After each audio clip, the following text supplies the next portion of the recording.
I know as an entrepreneur, things feel, right? There's a lot of like grifter type conferences you can go to. There's a lot of bullshit podcasts you can listen to. You know, this one not included. Easy.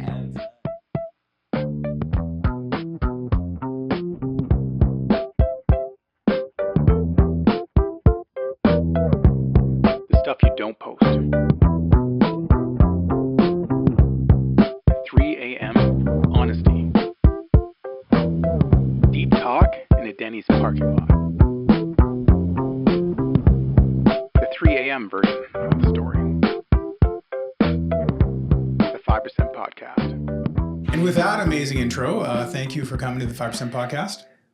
You're welcome. Here with my co-host who takes being on time and that definition to a whole new level. So thank you for being on time today. Pleasure. And with us today, we've got Jason Cridge. Thanks for having me. Thank you for coming. As we have always done for so long, we jump right into our 5% shares. And we do, right? You're looking at me questioningly. No, not at all. I was looking at you with certainty. With certainty, yes. Confidence, Certainty reassurance. and confidence. My 5% share is, I almost hate to bring it up, but AI stuff all happening. Jason and I were just talking about this a little bit, but we just brought on a new fellow, an old friend. He's fantastic, and he's sort of helping us rebuild all our systems. And while he's building sort of like the shred building platform, me and a sales guy are just going for it, and we're building our own CRM. And I've got a GitHub repository with well over 20 projects in it now, which means I'm a super nerd. And this epiphany happened late Friday night where I realized, the old school way of doing an interface of clicking buttons in your standard UI, dragging mice, like that will exist. But now you can just go to your assistant and tell it to do the thing. And that's incredibly powerful when, you can do data modeling like you could have never imagined before, but you don't have to program that into your I think you've got software. another business waiting to be started, Jude. We did start one, but that's on my 5% share. So anyway, it actually made me happy because we also ran into the whole thing of realizing we've got too many things. We had to slow down, take inventory, and reorganize because we had too many projects going on. And then Monday morning shows up, and I couldn't remember how I got the report to the sales guy. Because was it a skill? Was it a plugin? Was it on the PC? Was it on the laptop? Like, what's going on, right? And so I can tell by your face, this is exactly what you also are going through. Yeah. Yes, Oh, yeah. Yes, totally. Exactly. Yeah. So anyway, I'm feeling it was I know it sounds so small, but understanding how it actually works as a tool was a really big epiphany that massively lowered my stress around this whole transformational space. That's me. Right on.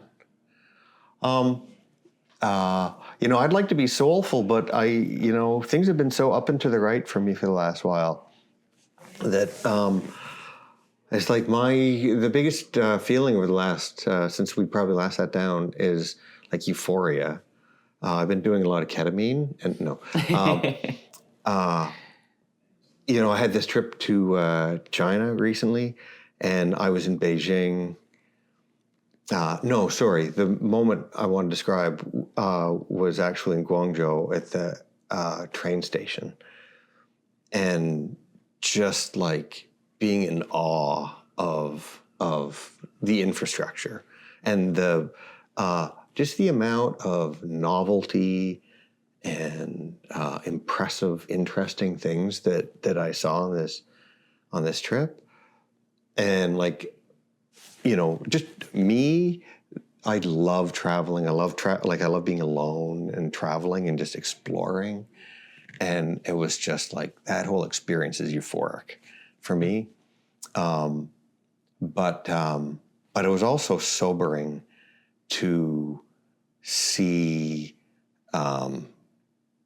China again. Like my last trip there was 8 years ago, and I was impressed then, but it's like I was like doubly impressed on this trip that it is now a center of innovation and novelty, and they really could probably not give a giant crap about North America because they have such a gigantic domestic market and the rest of the world clamoring for their stuff. But it was sobering, and I also have another business to start now because of that trip. Right on. Well, I just had my forum yesterday, so I'm fully prepared for my 5% update. Nice. I guess to just set the stage, to give you a bit of context about my 5%, I sold the business a couple years ago, and mostly just been doing in like investing and kind of taking a bit of a step back. So I'm no longer really involved in the day-to-day of my other operating companies. I've got amazing business partners, and they kind of handle that stuff. So I've been feeling this. Each of your locations kind of. Yeah, exactly. So yeah, just for the audience's sake, I had 4 pharmacies, sold 1, and I've kind of always had a high ambition and then sufficiently hard goals that were sufficiently far away. So whether it was, I was a teenager, I always knew I wanted to be, business owner, I wanted to have money and all this kind of stuff. And then eventually, you play that out, you go to university, you graduate, open your business, open multiple businesses, and eventually exit. And there's kind of a lack of, ambition for having achieved a really long-term goal, and also a lack of future goals that seem sufficiently hard enough. So I'm kind of sitting with that like tension of like, the NDP is looking for a new leader. That's a fit. That's a fit. Yeah. So essentially, you're unemployed, right? So. Yeah, I guess I am unemployed. Yeah, I'll be a perfect fit for that party. Maybe a little green party moonlighting on the side. Don't put that in there.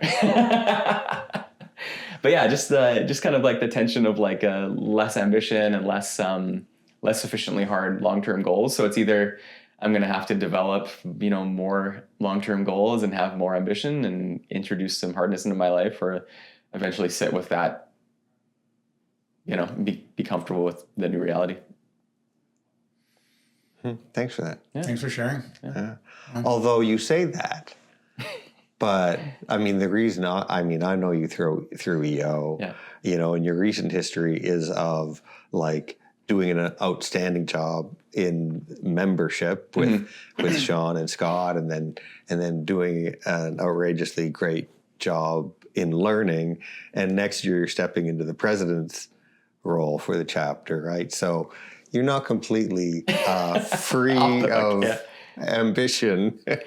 Well, it's funny, like EO's actually filled a great, void in my life, in that taking the chapter to kind of new places we hadn't been before, right? Whether it was like the learning calendar and, putting these events together, or like driving membership, and, hopefully that'll turn into driving the chapter.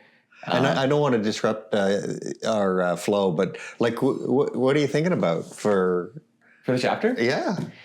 I don't know. I always had this idea that like Victoria is such a special community, and it's such a small business community.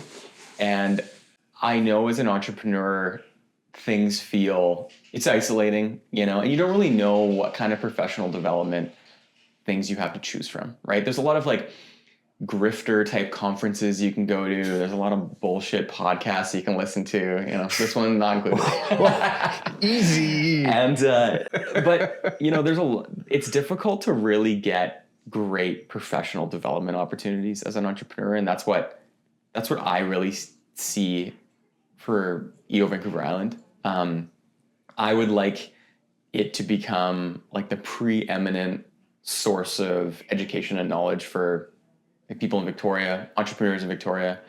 I'd eventually want to recruit so many people that it has that critical mass where, we're turning away people. And I don't think we're that far away from, that reality.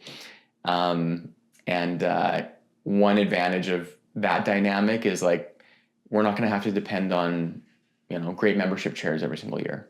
because membership chairs are really going to be like the bouncer at the door versus the door-to-door bathroom salesman, right? That we are right now.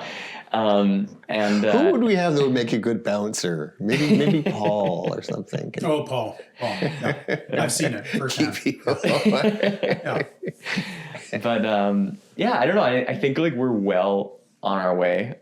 Like learning felt this year like very different than it had in past years. There was some high quality, thoughts. And it felt like very practical, of the people we had coming in, giving us information, and not necessarily like how to be an entrepreneur, how to be motivational, but like just their presence in being an entrepreneur and them being how good they are at their jobs. Like Ben Rabideau was a great example, right? Like he's an entrepreneur, he owns his own business. Excellent information, kind of taught us a new style of thinking and delivery, but he wasn't there to teach us a new style of thinking and delivery, right? He was just demonstrating like his excellent knowledge. He was a great presenter. He had a very nice, kind of a very Canadian kind of presentation. He was a little bit of an edge, which was great. Like I loved to see that. And he was super passionate about what he did. But it's like, there's something valuable about somebody coming and demonstrating passion rather than trying to like encourage you to deliver passion yourself. And I feel like a lot of like maybe off the shelf speakers that you might have in EO are trying to, encourage you to be passionate rather than demonstrating passion themselves. And like, for me, that's just so much more, the demonstration of something is just so much more valuable to me than somebody. The professional speaker types that have like, oh, here's EO as a customer base opportunity for me to like peddle my thing, right? I mean, it's a good gig, like if you can develop a relatively passionate 1 hour speech about something, like there is no shortage of people willing to pay you $10,000 a pop to deliver that message, right? But is it really necessarily good for the audience? Like, I don't know. Yeah, and I'm not going to bring up any names, but I wholeheartedly agree. We were just in Dublin, and there was an off-the-shelf speaker there, like very off-the-shelf. And I would say 75% of the people were happy with it. Mm-hmm. I'm in the 25% myself. It's just not my thing. Like nothing against the person who did it. But that's not my thing. I think it represents, I think that falls into, loosely anyway, the whole non-solicitation thing. There's something there where, what are your true intentions? And when you have a Rich Mulholland in the room versus a straight up off the shelf, and Rich is doing really well, but I also think that if EO said go away, he'd have double middle birds and like wouldn't care and would be absolutely fine. Mm-hmm. Whereas the other ones, it sometimes feels a little bit more. What else? What else do you like when you're thinking about ideal learning lineup? What else do you think about? Who are you trying to line up? Well, I mean, and you testing my knowledge now, but early on in learning, I saw this chart and it was like learning was broken into 3 different categories. It was like personal development, motivation, and then like more kind of practical business skills. So like practical business skills would be like, how to review a P&L. Personal could be like something health related, like maybe it's cold dips or maybe it's longevity or maybe it's a workout or something like that. Maybe bring a speaker in like that. And then motivation is, like Rich Mulholland. And I feel like a lot of the speakers really fell into motivation because it's so generic, and a lot of the content in EO had to do with that motivational piece. Personal's a little bit more difficult. It's kind of has to be curated at the chapter level. Like you can't really bring somebody in with a sauna, and have them talk to you about saunas and then everyone jumps in, right? It's like a much more experiential. And then the practical business stuff, it really depends on the chapter, right? Like it's easy to send around a guy that teaches you how to run a P&L, but harder to find content that's relevant to your individual market as an entrepreneur. So, Ben Rabideau was a great example, and the guy we have from BDC, Pierre Cleroux, to do the economic update. And we had Doug Porter for the economic update, and then kind of have just people in town that are maybe talking about their specific sector. And maybe it's not my sector, maybe it has nothing to do with healthcare or pharmacy, but definitely gives you the ability to maybe take some mental framework for how they problem solve and then apply it into your industry too. So that's how I kind of thought about learning, and that's how I kind of curated the curriculum, I guess, this year. Yeah. And how does that overlap with the way you ran your pharmacies? I don't know if it was necessarily really informed by how I ran my pharmacies. Well, maybe I'll start at the beginning with pharmacies, because let's go back and talk about pharmacies. Sure, yeah.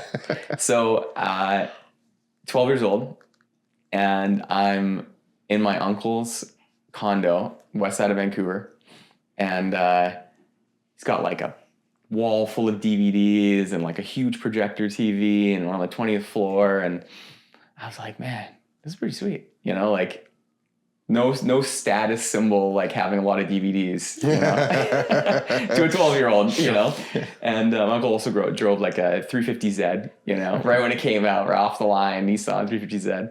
I was like, man, Dad, what does Uncle Jeff do? He's a pharmacist. He owns pharmacies. And I was like, that's pretty sweet. I think I might do that. And honestly, just kind of stuck on that path for lack of a more original idea from 12 years old.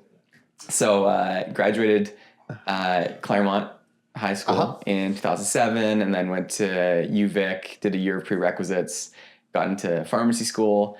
And I always knew I wanted to, be a business owner, be an entrepreneur. I did things like... And a DVD owner. A DVD owner, clearly. Yeah. Failed at that one. But, even as a kid, I was putting up posters in my neighborhood. I was doing yard work and mowing lawns. And so I always had that, entrepreneurial spirit for sure. I remember I had this, I think it was in grade 7 or grade 8. I had a idea to, sell eggs, raise chickens, and made a business plan and everything, and told a few friends about it, and they just laughed at me, which, definitely shook my confidence a little bit. Never got the chicken farm off the ground, but it was just a demonstration of, that will in me to, to do something different, own my own means of production, to land on some progressive left terminology. I went to pharmacy school, and I graduated from UBC in 2012. I got a job at PharmaSafe, and I worked there for about 6 months, and was like, I think I can do this. This is pretty easy. It's the same 15-minute job, 150 times a day, filling prescriptions, typing in, talking to the customer, and counseling them, yada, yada. Just so we can relate on a deep level, I was a Shoppers Drug Mart dispensary assistant. Oh, you were? Through high school. Oh, no way. Okay, cool. Yeah, so you know what it's all about. I did my share of counting Apol or Azepam. Yeah. But just one for for the me? kids, for the kids listening, when they hear dispensary, they probably have a very specific vision. That's true. Tom was not peddling weed. He was actually working at a standard pharmacy. That's true. And handing out vials of aspirin and suppositories and, others of his favorites, I would assume. Yeah. Well, that was when Shoppers Drug Mart mostly sold cigarettes, right? That was seriously, when you went to the front checkout, there was all these plexiglass displays hanging down over top of this is the 80s. Yeah. And it was just cartons of De Maurier because Shoppers Drug Mart actually owned Imperial Tobacco, I think, owned Really? Shoppers Drug Mart. Wow, I didn't know that. They times have changed. Anyway, sorry not to interrupt your story. So I worked for PharmaSafe for about 6 months, and at that point I was like, I can definitely do this myself.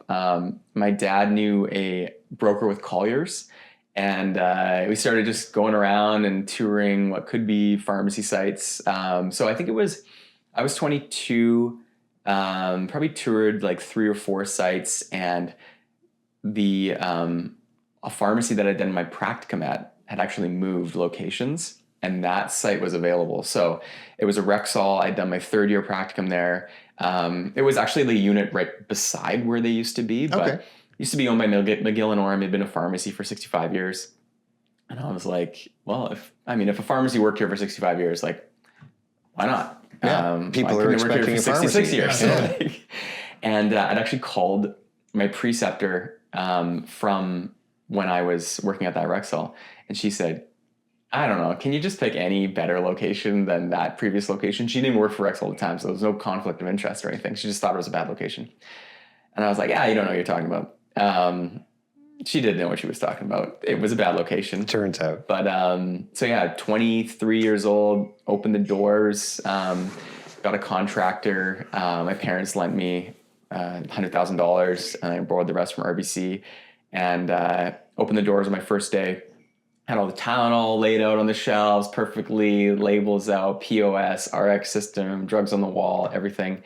And opened the doors, I think around 8 or 9 o'clock, and no prescriptions all day long. And I quickly realized, I was like, holy shit, this is way more difficult than I thought it was going to be. Probably the wrong time to realize that. But right at the end of the day, with 15 minutes to go, a lady walked in with 2 prescriptions. So I filled 2 prescriptions my first day. It was exceedingly difficult. You know, I think the most difficult part was just the mental anguish of running your own business. And I had learned how to be a pharmacist. I had learned for years and years and years. And it was like, I wasn't being a pharmacist because I wasn't doing enough business. But slowly, you know, I compounded those prescriptions. And by the end of 1 year, I think it was like 20 or 30 a day. And then in a few years, it was 100 a day. But I think the real change for me came when I could get out of the pharmacy. And that was in and around like the 2.5, 3.5 year mark. I hired 2 full-time pharmacists. They were working in the dispensary, and that freed me up to do business development. So, but like, what did you learn in those first 2-3 years? Did you say you were 22? 22, yeah. Jesus Christ. Yeah.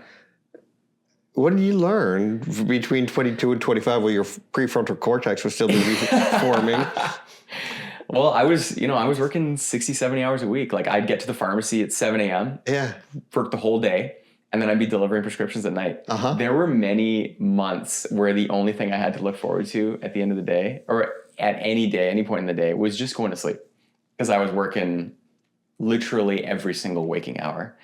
And I don't know what I necessarily learned, but I did learn that it was a good thing I did it when I did it. You had tenacity, though, right?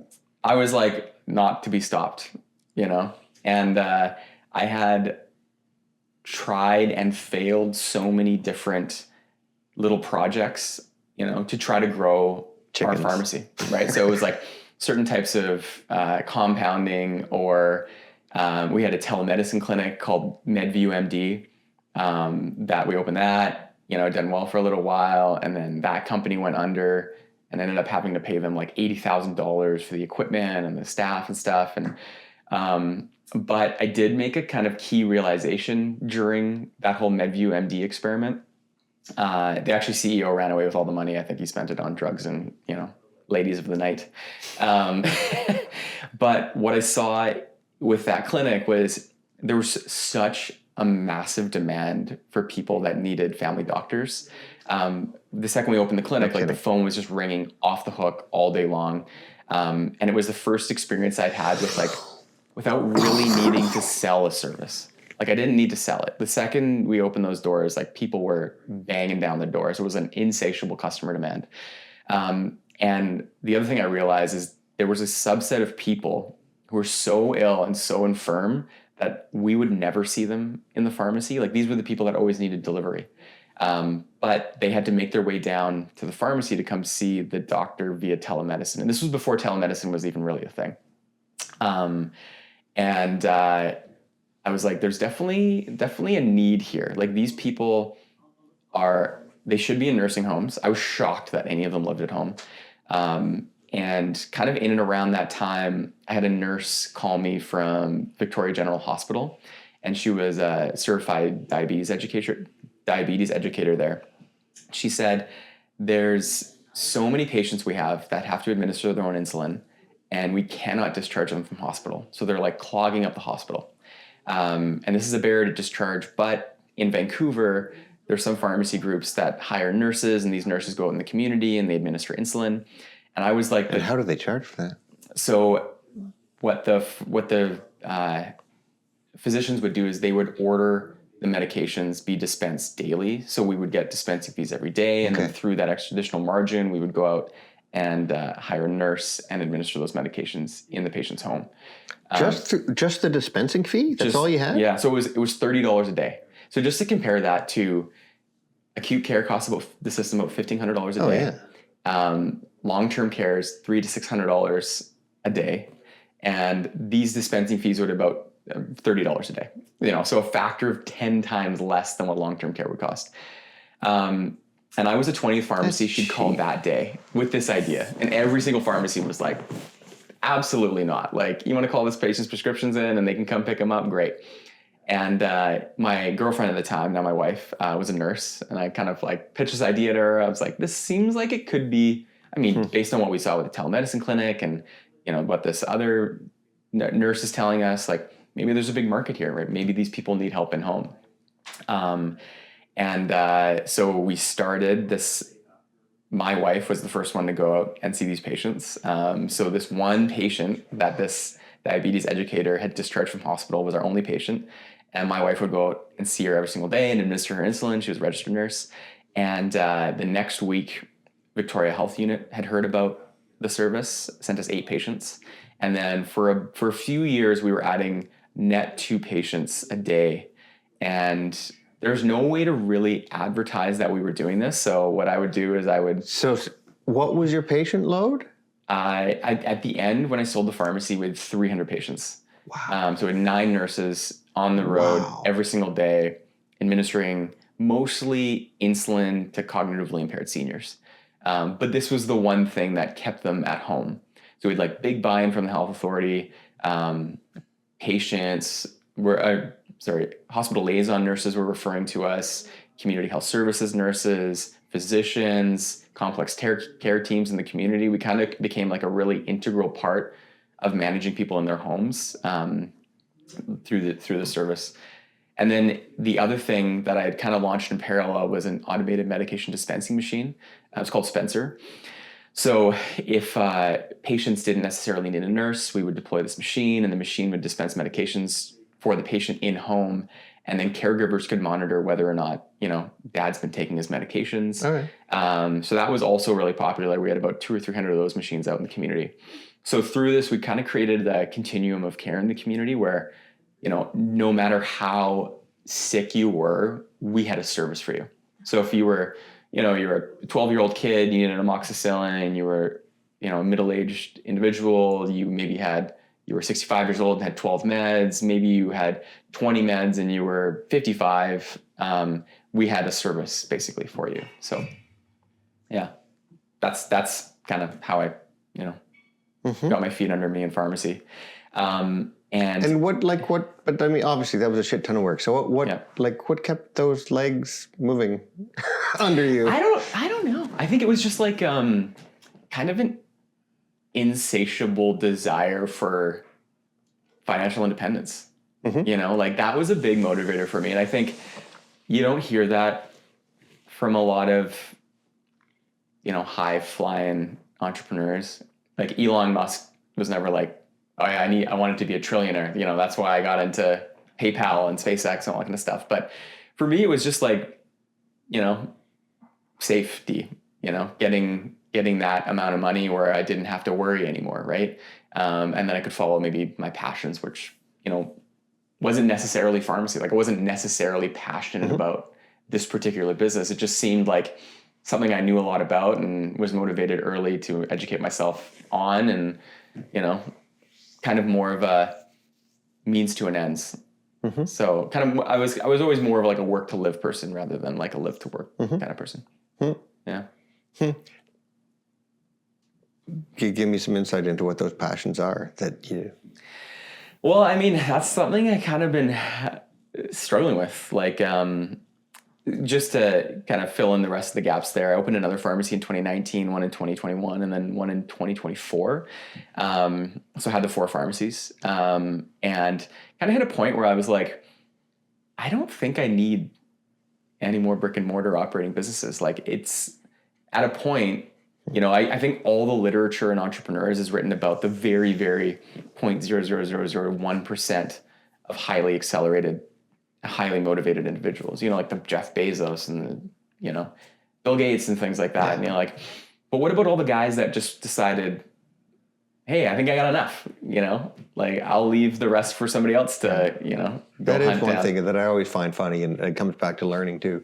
But it's like, so many of the books we read, the people we follow, are all these like, Michael Jordan of entrepreneurship, right? And it's sort of like, what relevance does that really have to, us with our sub, $1 billion businesses? Well, sub. Yes. Well, and I think like at a point as an entrepreneur, you have to ask like, am I Michael Jordan? Like, do I just want to go forever? Like, do I want to build take my $10 million revenue business, make it a 50 or 100 or 200 million? And like, those guys write great stories. Like, they're really, really interesting to read about. But like, is that the guy you want to be? When is enough enough? And I think, everyone's got to kind of decide that number for themselves. Like, is it 2 million, 5 million, 10 million, 20 million? Yeah. And so you obviously felt satiated at a certain point. Yeah. I was like, you know what? This was great. I had a great time. And, maybe there's now a little bit more white space in my life to pursue other passions. So yeah, like ever since, the past 2.5 years, I've been, filling my bucket with EO. It does feel like a sufficiently hard goal for me, like growing a chapter, and community has become important too. Like there was one story somebody told me about their dad who'd built like a pretty big business, and he was, a massive amount of his identity was tied up in this business. And the second he sold it, all the people he hung out with on a day-to-day basis actually were people who were just vendors or business partners or people he'd worked with.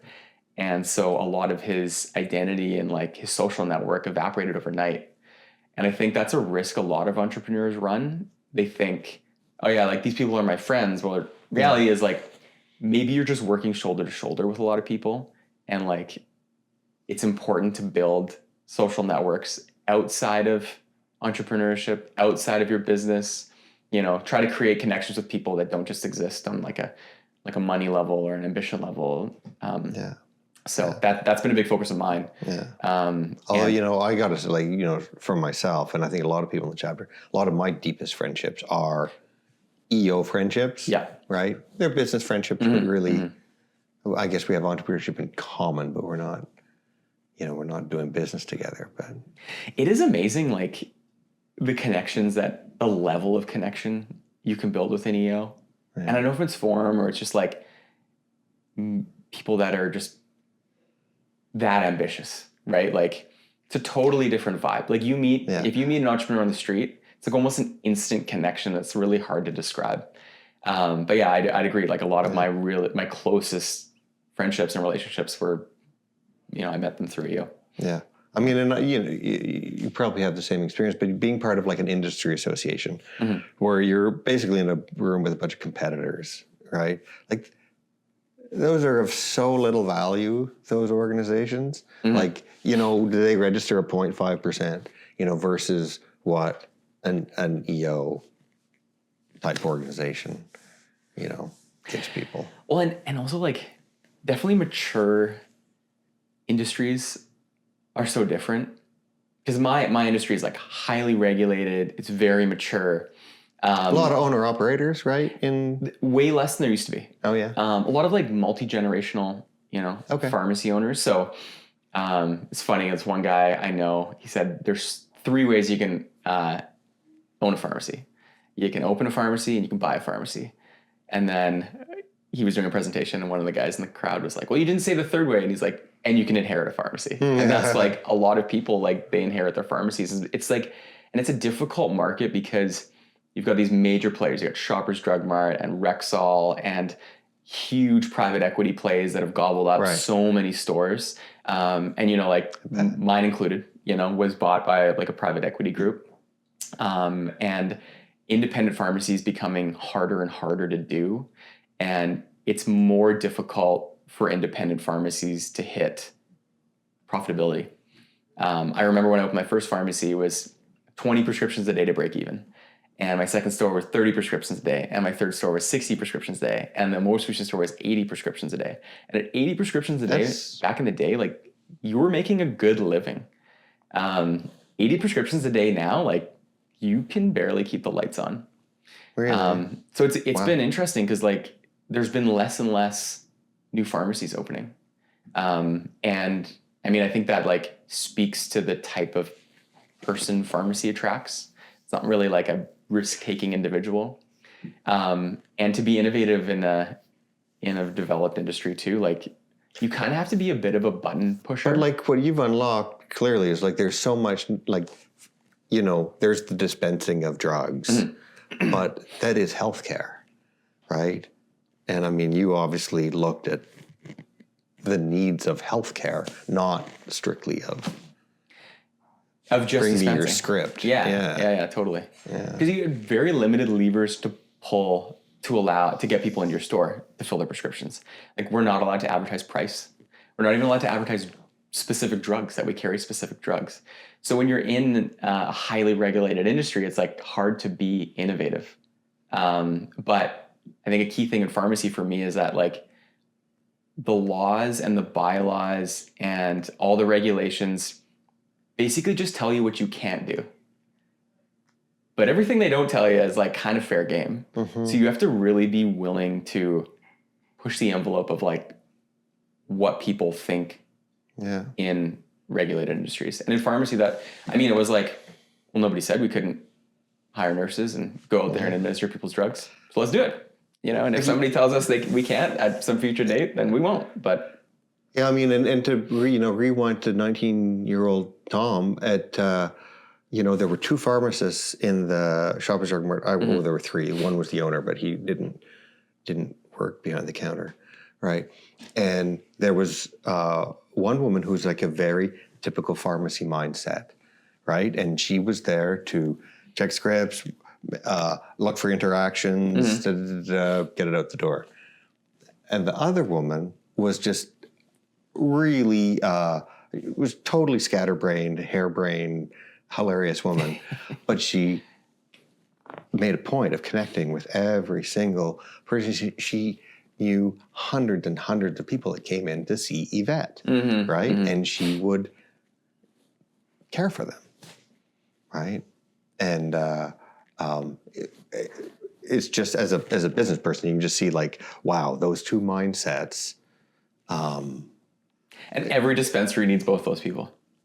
They need the people that are, like, creating the personal connection, and the one that knows every single rule. It's not killing the customers. Totally. 100%. Yeah.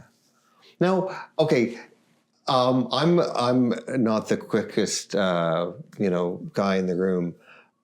It didn't occur to me that your family name is an old Victorian name, right? So, like, what does that mean to your family? Yeah, well, so my great grandfather and grandmother, Edward and Mary Cridge, there was a job to be the dean or the pastor for the Hudson's Bay Company at Fort Victoria in 1855, and they got on a boat and they sailed all the way here, and they lived in the fort. So they were one of the original settlers of Victoria. 175 years ago. Yeah, right? Yeah, exactly. They were like a very charitable couple. They founded Church of Our Lord, look at one of the original hospitals in Victoria, the orphanage, BC Children's Orphanage, which eventually over the years evolved into the Cridge Center for the Family. It's quite it's quite a legacy. Heritage, It's a Canadian Christian charity. And it's the oldest nonprofit in Western Canada. It's a big group these days. They do about, I guess, $10 million in, like, revenue turnover, or however you measure that for a charity. Yeah. And they have a brain injury program. So they have a kind of continuum of care where it's mostly men that have brain injuries, due to, like, high risk activities like car accidents, bike accidents, and motorcycle things, and all the stuff that we do, without wearing helmets. And they'll take them straight out of hospital to like a group home, and then graduate them from the group home to like a independent living. And they have workers that, you know, help these guys like get back on their feet and, you know, work experience jobs. And there's they run a cafe out of the Cedar Hill Rec Center called Second Chance Cafe. Oh yeah. And that's like a work experience place for a lot of those guys, so they can learn how to like reintegrate themselves back into the work environment. Huh. And how much is your family still involved? Yeah, my dad's been on the board for, I don't know, 30 plus years. Yeah. And then I do some work with them. And I do some like giving with them too. And yeah. Anyway, that's quite a legacy. I mean, not most people that live in Victoria haven't been here for more than 20 years, right? Yeah. And so to have a family heritage out here on the West Coast that goes back so far, that's quite exceptional. Yeah. Right. Yeah. I mean, it's a great group and run by a lot of great people. And some other things they do is they do like daycare, and they help refugees get settled here. And they have a seniors living facility.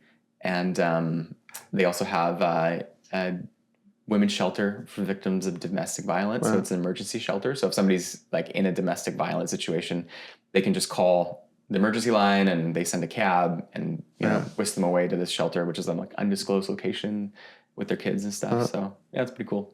Does that history, that legacy, did that weigh on you at all? Like, or has it like informed the way that you are? I think like, I mean, I want to leave the charity to the charitable people, the people who know what they're doing. Yeah. So if I can help in any way, then I definitely will. And we have helped them in like significant ways in the past, and definitely want to continue doing that in the future. And like, I don't want to, like, I don't really like spread out my charitable giving and give money here and there and whatever. I just like to support them. So that's what I do. So I do what I know, and let the experts do what they know. Yeah. Huh? So what ideas do you have? What's next? I don't know. Like a lot of my time these days is spent boating with my family. So we just got finished. Right, and because you got young kids, right? Yeah. So I got a 6-year-old, a 4-year-old, and a 1-year-old. So life's pretty busy. I'm also kind of like taking this opportunity as a breather. So not trying to jump back immediately into a business. Because I definitely have like jumped into businesses and other businesses for the wrong reasons before, whether it's just like complete boredom or not having enough patience to develop other areas of my life. I feel like a lot of entrepreneurs get sucked into that, right? Like you have a little bit of downtime, things are going well, and you're like, the best thing I can do right now is start another business. But it's like, well, maybe there's other things you can do. Maybe you go learn tennis, or maybe you can focus on fitness, or maybe you can, create other friendships outside of business, or whatever it is, right? Or do some traveling, or get into boating, or whatever, right? So I'm intentionally trying to stay away from the next business until I'm 100% certain that's the thing I want to do. I think I've got probably one more kick at the can in me. So, but it's gotta be good. It's gotta be something cool. And a lot of my career has been spent selling things people need. Pharmacy is something somebody needs, right? So there's definitely like a certain type of friction that it comes with dealing with the healthcare system. Like no one's ever excited to walk in and be like, hey, I need my like gonorrhea pills, like they're never happy to see you, right? High blood pressure meds or anti-cholesterol or anti-cancer or whatever it is, right? Like you can do everything you can do to make that as great of an experience for that person as possible. But the core motivation for why they're there is like usually something bad. And the next thing I do is something people deal want. With happy people? Yeah, I want to sell healthy people. I want to sell like a discretionary thing that my customer really wants, and something that's really going to put a smile on their face and like make them happy. So, I mean, that's my only real kind of core motivation. I got a few ideas like kind of kicking around or whatever, but yeah, nothing I've pressed launch on yet. Yeah. We were having that discussion yesterday. I made this thing and my wife tried it and it's been 3 weeks. She loves it. And then she casually mentioned, oh, by the way, 2 of my friends want to do it too. And then I was like, oh, wow, that might actually be product market fit. We should check this out. And then so because anyway, Logan's always involved. And so I call him and I tell him the story. I'd love to tell you how the story really went, but I can't repeat that on camera. But long story short, I explained this thing to him and he was like, wow, that sounds like a big distraction. That would completely take away from our core business. We're really good at being distracted from our core business. We should totally do it. And then, and so yeah, we're all in on trying at a very small level, but it is a distraction. I used to have a lot of shiny object syndrome, and I find that it took me a long time to control that. I'm not over the safety yet. Yeah. How did you do it? I am trying to be more safe, and I'm reaching the wrong lever. I know logically, but that's like your original motivation. That's exactly where it comes from. Yeah. And like that buys you a lot of like peace of mind. Like, everyone thinks, oh, something will change at that. Like you as an individual that don't change, but there's definitely like a change that occurs. And it's like a calmness, like it's like the anxiety goes away, knowing that you have enough, and you don't have to worry about the business burning down the next day. Because that's a lot of entrepreneurs are worried about the sustainability of their business, right? You think that's what our excess energy is about? It's fear, basically? I mean, fear is a really good motivator. I'd probably say the fear of loss has been a bigger motivator for me than the prospect of gain. It was the whole reason I opened my second pharmacy. Like I had a great business. It was going so well. The one thing I couldn't get over is like, what if there was a fire or a flood? Like, okay, insurance only covers so much, but like, let's say I rebuild that store, all those people have gone somewhere else, right? Doesn't necessarily mean my business is ever going to come back, even if I do rebuild it, right? So that's why I opened my second store, almost as like a risk mitigation measure. So definitely been like big motivator for me. Well, there you go. Yeah. Yeah. I guess there's just a lot of people, there are a lot of entrepreneurs. Yeah. Everyone ticks a little bit differently. Yeah. It's like some people's money. Yeah. Some people. Well, I always wanted to work for government. That was my dream because it was safe. And that's what I'd grown up seeing in my mom. She was an assistant deputy minister, which drove her to horrible places. But I didn't even know. I think it was in grade 10, and my science teacher, I think, backhanded compliment, which is like, you should really think about business, which was like, you're shit at science. I loved science. It was my number one thing, but I was too busy chatting and doing things. At least you didn't say you should really think about civil service. I see a great civil servant in you. Yeah, but even then, I thought business was like I was going to be an account manager somewhere. Like I always fancied myself getting hired for something like Coca-Cola and being like their front man and just representing a company and traveling. I thought that was a job. I had no clue. I was in my 50. I was probably mid-30s when we moved back, and I was forced to open a business in order to have a job. Yeah, It is funny because I think that our society is more entrepreneurial than it used to be, but I think it was Ben Rabideau maybe that said that business formation is actually down, has been dropping over the last decade. New business formation. I was like, well, we have a significant portion of our highest. Or most ambitious people in Canada go to the U.S. right away, right out of university. I think that's like, it's really sad. And in fintech specifically, it's in the 90th percentile because of regulations. And they're not even regulations like in the sense that, hey, here's a set of rules to protect people that we need, which for financial instruments makes a lot of sense.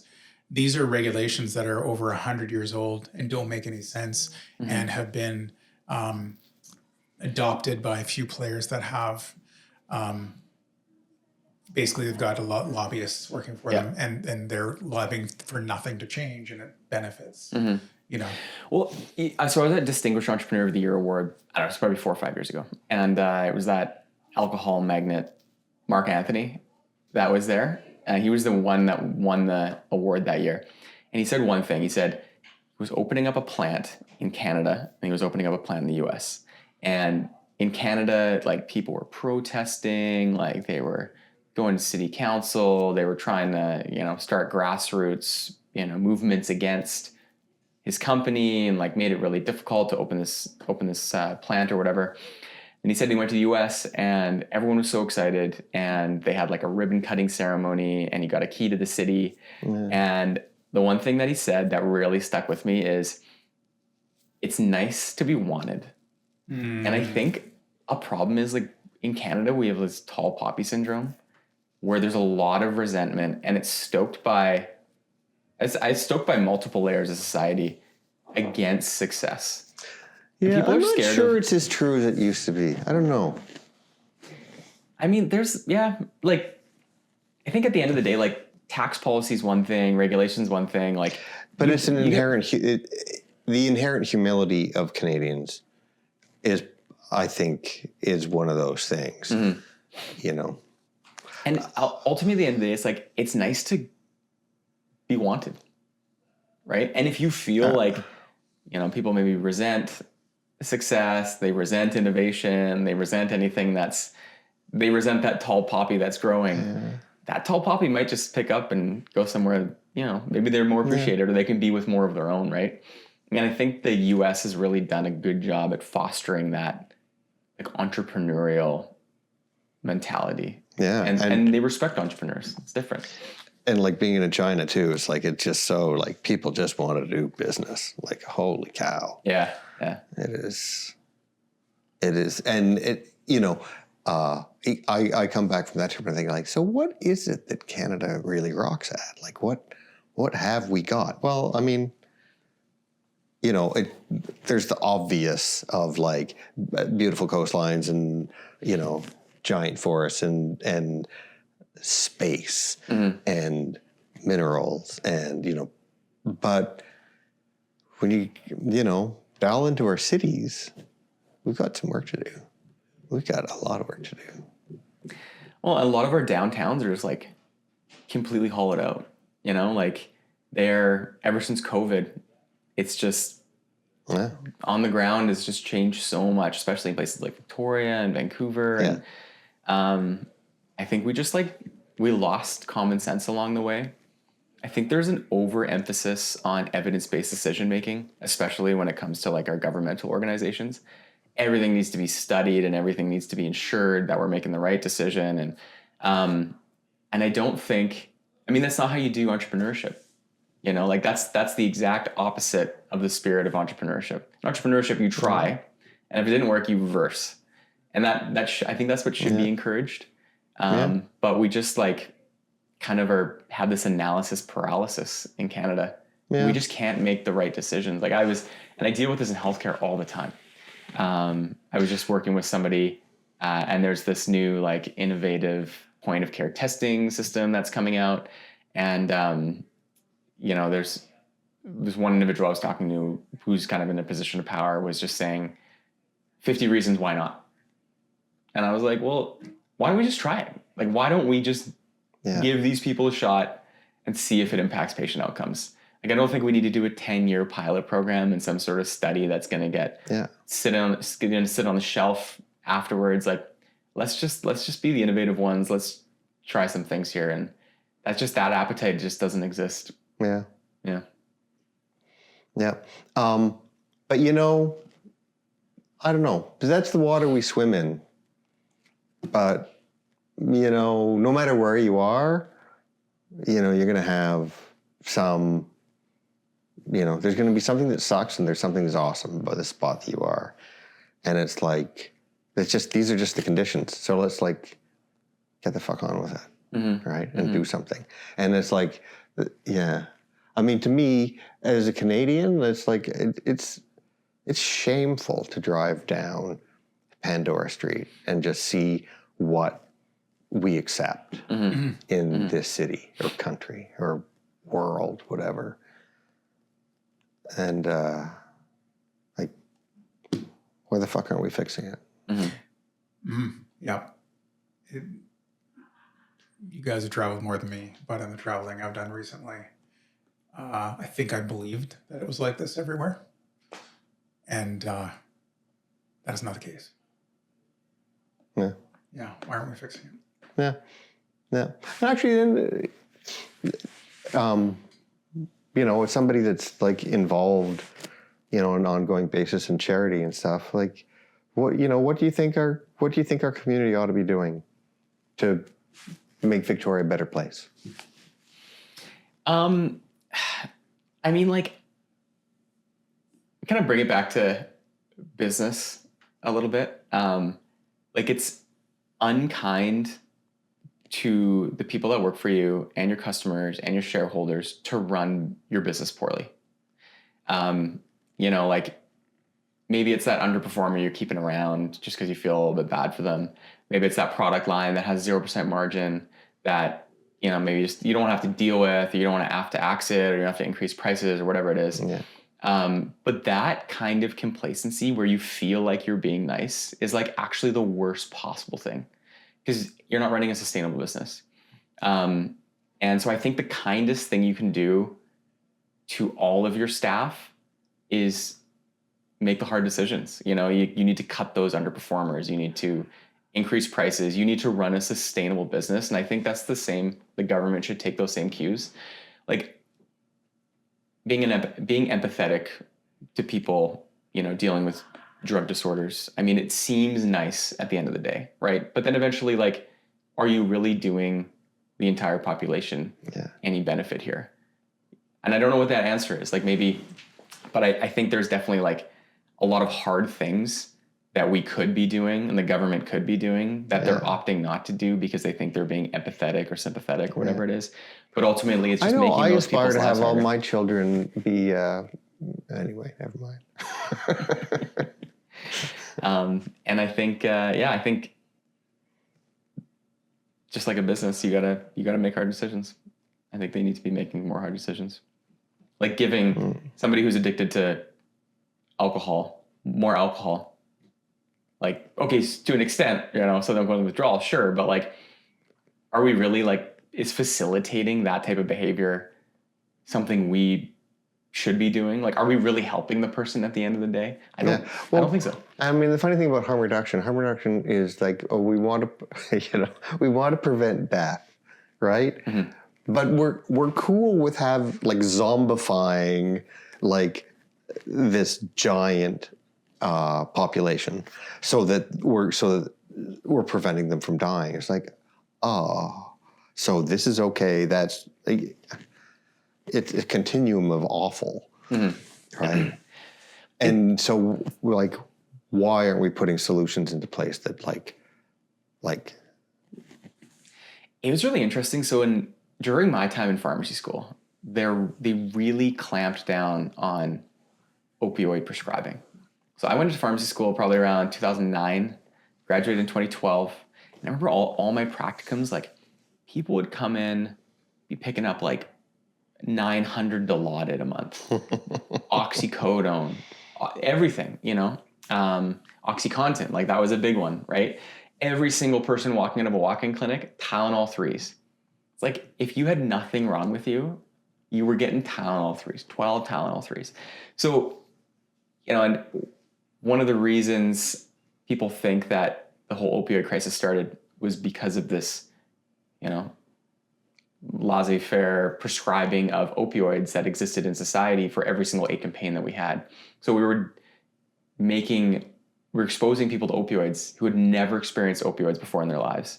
And every once in a while, one of those people had, a euphoric reaction, had an addictive personality, and then they pursued those further. So it's really it's a fault of our own creation. And what happened then is there was a clampdown on opioid prescribing, but you never fixed the addiction part, right? All those people were still seeking opioids. They found opioids elsewhere. And then an issue with harm reduction is that if you're now giving people opioids to take out of the pharmacy and then self-administer, what you're really doing is you're flooding the communities with opioids. Yeah.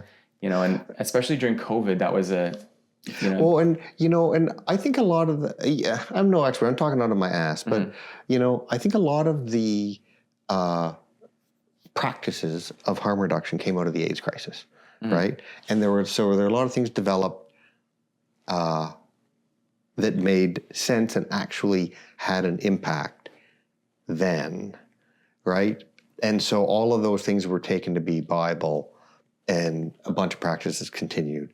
And it's not that, like Rich Mulholland again says, it's not that this is wrong. It's just everyone stopped being right. Right. And got to go back and find things that work again. And there's this kind of element of like common sense versus like evidence-based decision making. And I think we've like allowed common sense to take such a back seat in a lot of these situations. Like giving people opioids and telling them, here's 100 tablets, go leave the pharmacy, and having and obviously like this person has an addiction issue, is that good? Like how many other opioid naive people are going to experience those drugs?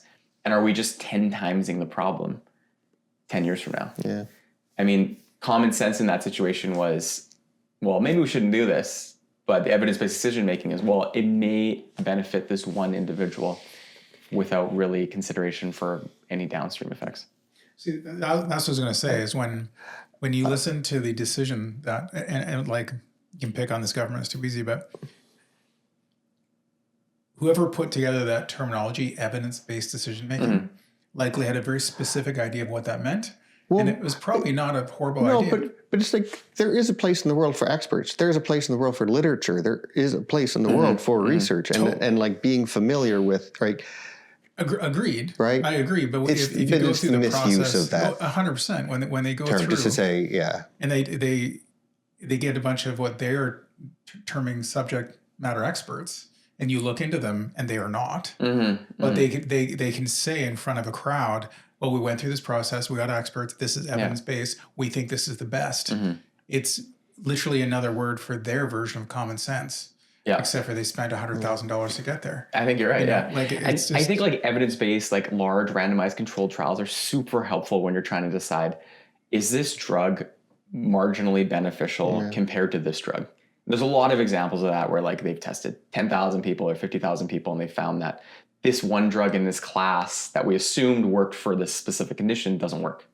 That's great. But I mean, when it comes to these kind of big societal problems, it's like common sense, I think, takes you a lot further and a lot faster.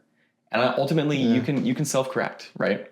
And I feel like we've lost that skill, especially in our larger organizations. Yeah. Now we're talking about large societal problems. Sorry, what? We're talking about large societal problems. Yeah.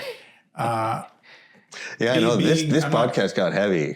Jesus. I'm not sure if I've had a chance to mention it yet, but I am part of regional, so kind of a big deal. Oh yeah. Yeah, and because of that, I'm going to Mexico. And it sounded like you said you're Aboriginal, but you said. Well, you know what? There's no proof I'm not. Just to be clear, but I did a little research and noticed pharmacies are a little different down there. And you and I have had some peptide chats. Yeah. And I'm fairly open to the fact that I'm on a peptide. And I might come back with hair, but hair aside, plugs aside, when I go down there to bring back all my vials, is there any that, as a non-healthcare professional, just a guy at the cooler, not Jason the pharmacist? Yeah. What are the ones that I should be looking for? Peptides? Yeah. I mean, I'm not really an advocate of peptides. Oh! Yeah. I think RFK said they're great. I mean, yeah, I don't know. I'll try to find these peptides you take that automatically give you muscle, and it seems like they're sort of hard to get a hold of. Well, there is one coming out, Retrotide, and it's being developed by Eli Lilly. Yeah, and I think this one's actually going to be, like GLP-1s were a game changer, and I think, 20% of the U.S. is on GLP-1s. Really? Apparently at 850. 20%? Huge numbers. And those are climbing daily. And 850, there's 850,000, I don't know if it was less truckloads a week or a day, some massive number in the food and beverage industry because people are eating and drinking way less than they used to drink before.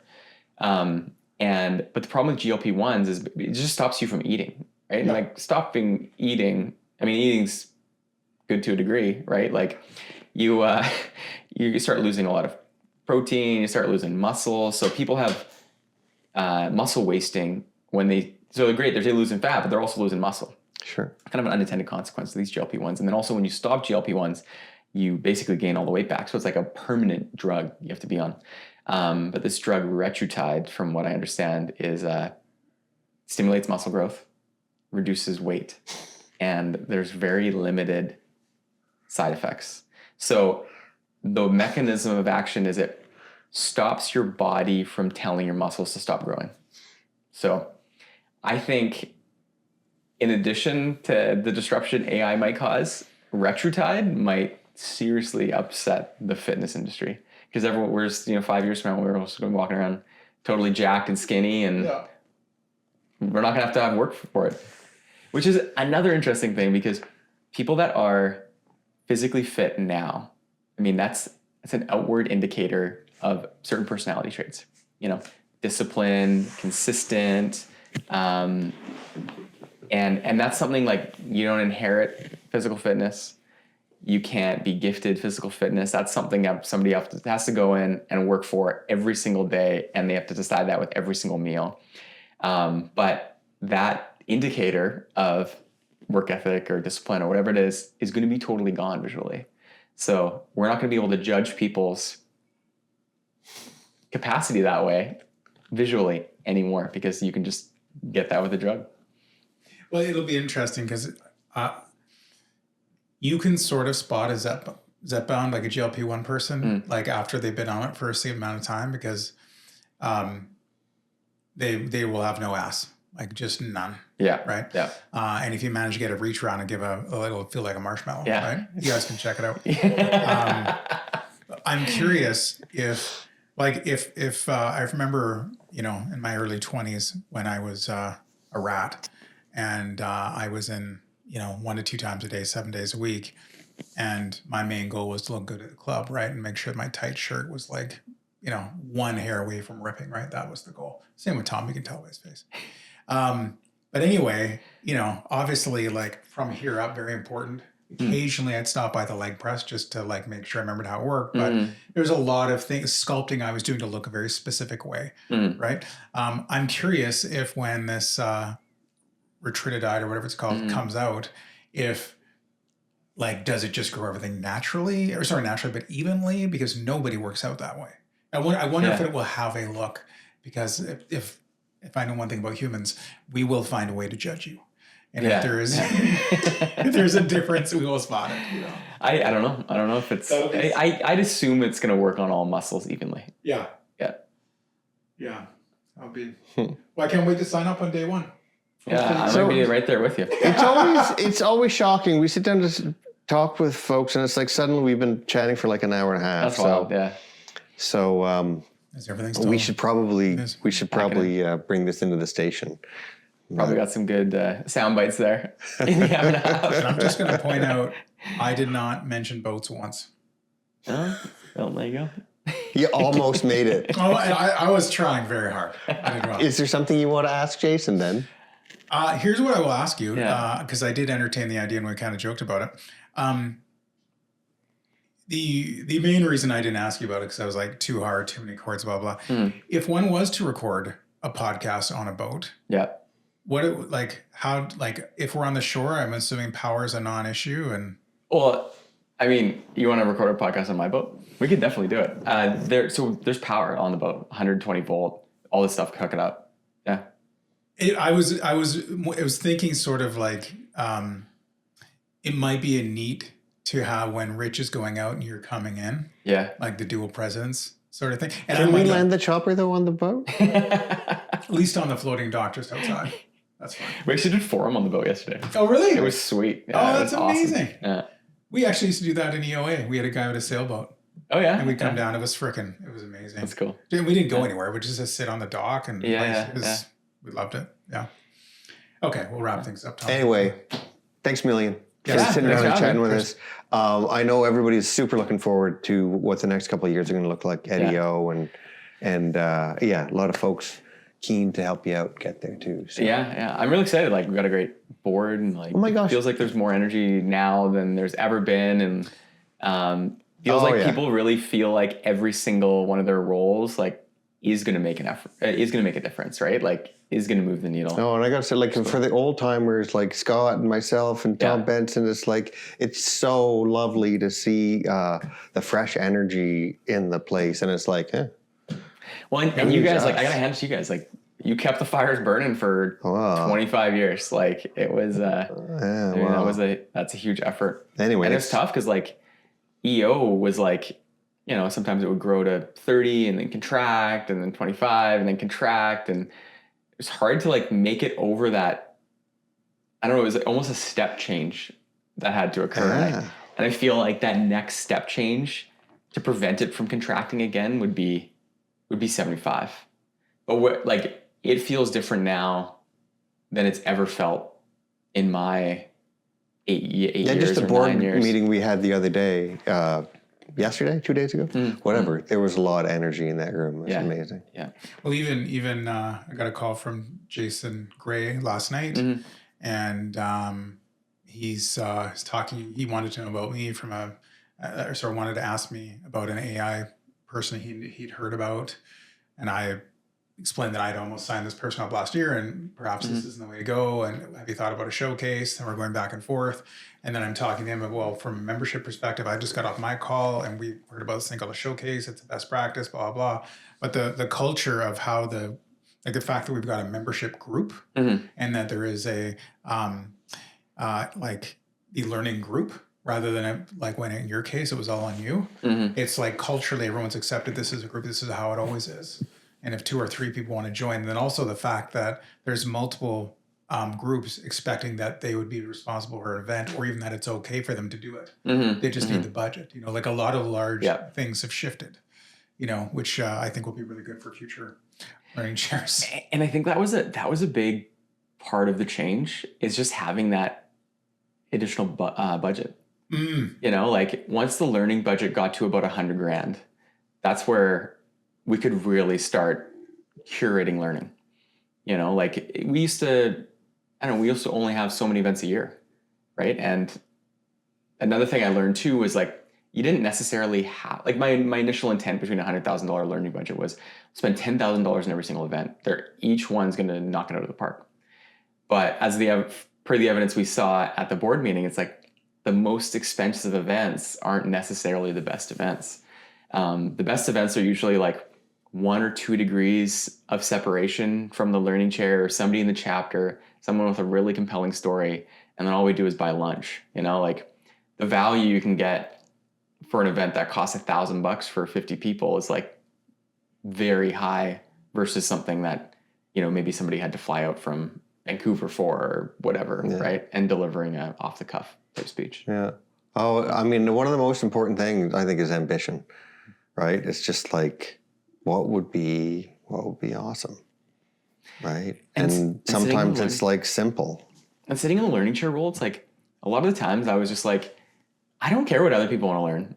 Like, this is what I want to learn, you know? And that's like, what if Jason I'm the said guy, last night. He did. That's what he learned from you. He's like, I'm doing this for me. Good. And that's what I said. That's awesome. And most people are going to be very interested because it's so authentic, because it's so curated, because it's so wrapped around that one individual. And as long as you pick an interesting individual for a learning chair and that individual wants to cater to themselves, like most of the chapter is going to find value in that.